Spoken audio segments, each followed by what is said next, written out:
কারোর সাথে তর্ক করার আগে 7বার ভাবুন, কারণ তর্কের উত্তাপে আপনি এমন কিছু বলে বসতে পারেন যা সম্পর্কের দেওয়াল ভেঙে দিতে পারে। তবে শুধু আবেগ নয়, যুক্তিও হারিয়ে যেতে পারে।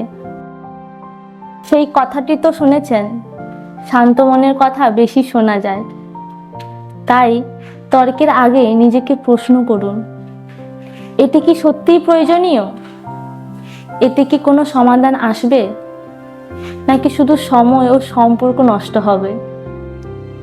7বার ভেবে দেখুন, হয়তো তর্কের বদলে আপনি এমন একটি সমাধান খুঁজে পাবেন যা উভয়ের জন্যই ইতিবাচক হবে।